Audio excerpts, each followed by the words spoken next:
గురించి విన్నప్పుడు మీరు ఇంటర్ చదివేటప్పుడే ఒక సొంతంగా సాఫ్ట్‌వేర్‌ని డెవలప్ చేశారు అని చెప్పేసి, అప్పటినుంచే మీరు ఎర్నింగ్ కూడా స్టార్ట్ చేశారు అని చెప్పి. ఇవన్నీ కూడా విన్న పరిస్థితిలో అలాంటి ఒక successful business man all of sudden పాలిటిక్స్‌లోకొచ్చారు.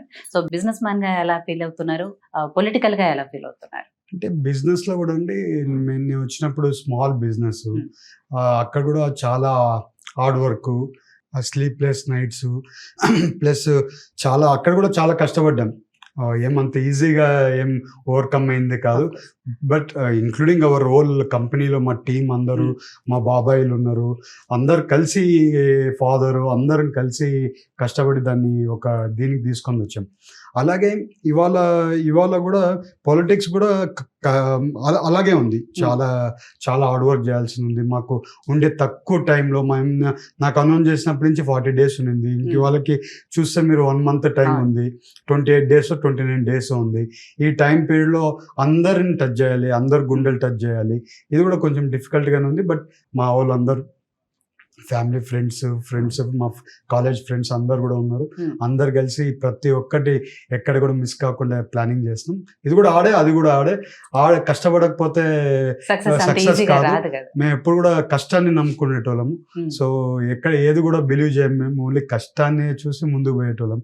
మా ఫాదర్ అదే నేర్పించాడు. నేను గూడా అదే దీంట్లో పోతుంటా. హ్మ్. నేను ఒక్కడినే గాదు, మా ఫ్యామిలీలో అందరూ గూడా కష్టపడే తత్వం. హ్మ్. ఆ కష్టంలోనే వెళ్తుంటాం. ఓకే. అది. సో ఎక్స్‌పెక్ట్ చేసారా ఎప్పుడైనా గూడా అంటే పాలిటిక్స్‌లోకొస్తానని గాని, లేకపోతే ఒక ఎంపీగా పోటీ చేసే అవకాశం వస్తది, ప్రజల్ని కలవగలుగుతాను డైరెక్ట్‌గా అనేది ఎప్పుడైనా అనుకున్నారా? అహా! లేదండి. నేనెప్పుడు హ్మ్. పాలిటిక్స్‌లో కలలో గూడా అనుకోలేదండి. హ్మ్. ఎప్పుడు పాలిటిక్స్ నేనిప్పుడు బిజినెస్‌లన్నీ సెటప్ అయిపోయినాయి.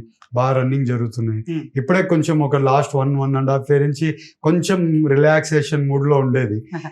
ఇప్పుడు ఆ రిలాక్సేషన్ మూడ్ నుంచి ఇక్కడికొచ్చేసినాక అట్లేం అనిపియట్లేదు. బట్ ఆహ్, అనుకోలేదు ఎప్పుడు గూడా అండి. అట్లా వచ్చేసాం అంతే. ఓకే. ఆహా! సో పాలిటిక్స్‌లోకొస్తా అన్నప్పుడు ఇంట్లో వాళ్ళ రియాక్షన్ ఏంటి? అంటే ముఖ్యంగా నాన్నగారు పుట్టా సుధాకర్ గారు తనేమన్నారు? అంటే ఫాదర్‌కి ఎప్పుడు గూడా నేను ఏ పని చేసినా గూడా చాలా లైక్ ఆయనకి. హ్మ్. ఈడు ఏ పని చేసినా గూడా ఎట్లో ఒకటి సాధించుకొని వస్తాడనేది ఒక నమ్మకం. ఆ నమ్మకంతోనే ఏ పని చేస్తున్నా నేను ఇది చేస్తున్నానంటే ఎప్పుడు వద్దనరు. ఆ! ఆయనకి ఇంకా నా మీద ఎక్కువ నమ్మకం. హ్మ్. సో, ఆ నమ్మకంతో ఇంకా నన్ను ఎక్కువ పుష్ చేసేది ఆయన ఒక్కడే. హ్మ్. ఇంట్లో నేను ఏదన్నా గాని నేను పలానా కంపెనీ ఇది ఏ కొత్త బిజినెస్‌లో ఇది ప్లాన్ చేస్తున్నా అంటే ఓకే. బావుంటదా?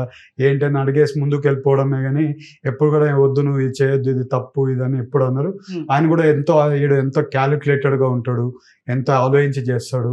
అంత ఈజీగా డెసిషన్స్ తీసుకోవడం అనేది ఆయనకు కూడా ఉంటది. హ్మ్. ఆయన కూడా చాలా వరకు నన్ను చాలా బ్యాక్ ఎండ్‌లో సపోర్టింగ్‌గా ఉంటాడు. ఎప్పుడు కూడా ఒక మాట అంటాడు, "పర్లేదులే నువ్వు చెయ్యి నేను చూస్తా ఏదైనా అయితే" అని అంటాడు. ఆ ఒక్క మాటతో మేము ముందుకెళ్ళిపోతా ఉంటాము. ఓకే. అదే. నాకు తెలిసి మీకు గుర్తొచ్చినంత వరకు గూడా మీ నాన్నగారు రాజకీయాల్లోనే ఉన్నారు. సో, అవును. చుట్టూ గూడా అంతా రాజకీయ వాతావరణం. ఎటు చూసినా గూడా రాజకీయ నాయకులు వస్తూ, పోతూ ఉంటారు. ఆ తర్వాత మీ మామగారు కూడా యనమల రామకృష్ణుడు గారు గూడా ఆయన రాజకీయ నాయకులుగానే ఉన్నారు. ఎటు చూసినా మళ్ళీ అక్కడ గూడా రాజకీయ వాతావరణం. ఇదంతా గూడా మిమ్మల్ని అంటే రాజకీయాల్లోకొచ్చేటట్టు చేసిందా? లేదా స్వచ్ఛందంగా ప్రజాసేవ చేయాలి గాబట్టి మీ అంతట మీరు వచ్చారా? మేజర్‌గా అండి నేను ఎక్కువ గూడా ఫాదర్ చిన్నప్పటి నుంచి చూస్తున్నాను గదా! హ్మ్. చాలా కష్టపడి పైకొచ్చాడు. వచ్చారు. ప్లస్ ఆయన బిజినెస్‌లోనే ఆల్‌మోస్ట్ 2009 వరకు, 2011 వరకు బిజినెస్‌లోనే ఉన్నారు. రైట్. హ్మ్. నేను గూడా 2008 ఆ టైంలోనే బిజినెస్‌లోకొచ్చాను.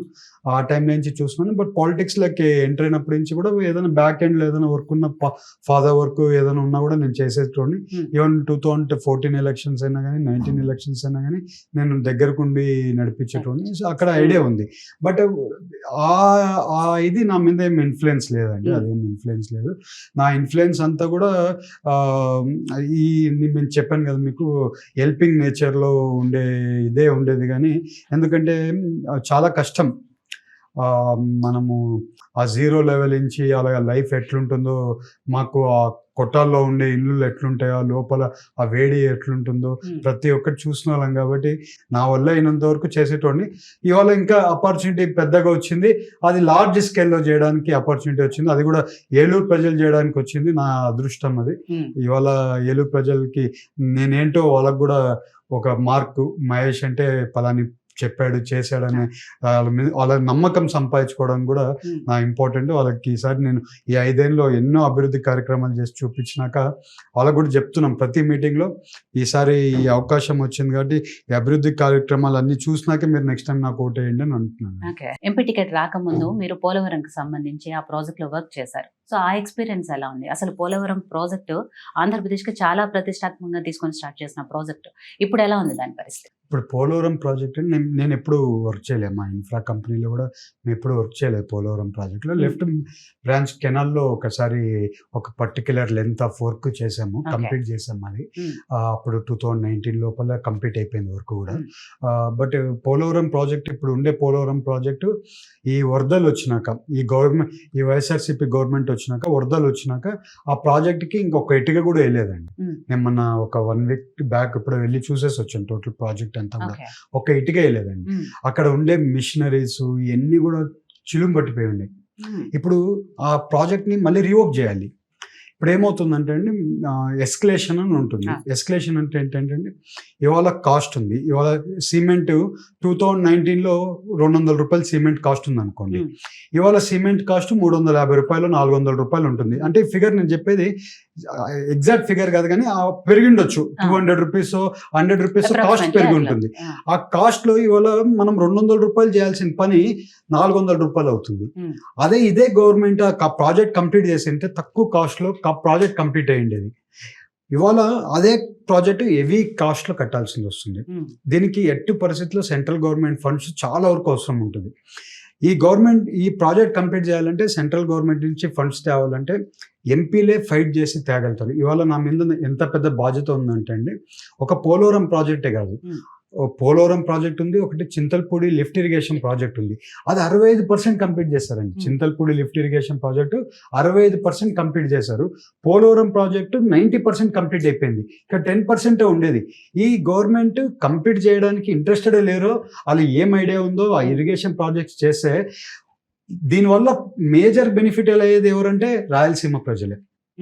రాయలసీమ ప్రజలే అంటే సీఎం ఆ ప్రాంతమే ఎక్కువ డెవలప్ అయ్యేది. చేయడు, అది కంప్లీట్ చేయలేదు. ఇవాళ ఈ లిఫ్ట్ ఇరిగేషన్ ప్రాజెక్ట్ ఉందండి, చింతల్పూడి లిఫ్ట్ ఇరిగేషన్. ఆ ప్రాజెక్ట్ 65% కంప్లీట్ అయింది. అది ఇంకొక 35% కంప్లీట్ చేయాలి. అది కంప్లీట్ చేసి ఆ ప్రాజెక్ట్ అయిపోయింది. ఇక్కడ అంతా వాటర్ వచ్చి ఎంత గ్రీనరీ అయిందంటే ఈ హోల్ కాన్స్టిట్యున్సీ, వీళ్ళందరూ ఇంకా లైఫ్లో అందరిని ఇది అనుకునేటోళ్ళు. మన గవర్నమెంట్ పోయిందండి, కంప్లీట్ చేయలేదు. మా ఏలూరు ప్రజలందరికి కూడా నేను హామీ చెప్తున్నా, ఈసారి మేము వచ్చిన తక్షణమే మా కళ పోలవరం ప్రాజెక్ట్ కంప్లీట్ చేయాలి. మేము కంప్లీట్ చేస్తాం ఈసారి. ఎన్ని కష్టాలైనా ఉన్నాయండి, ఆ ప్రాజెక్ట్ కంప్లీట్ చేస్తాం. అట్లనే చింతల్పూడి లిఫ్ట్ ఇరిగేషన్ ప్రాజెక్ట్ కూడా 100% కంప్లీట్ చేస్తాం.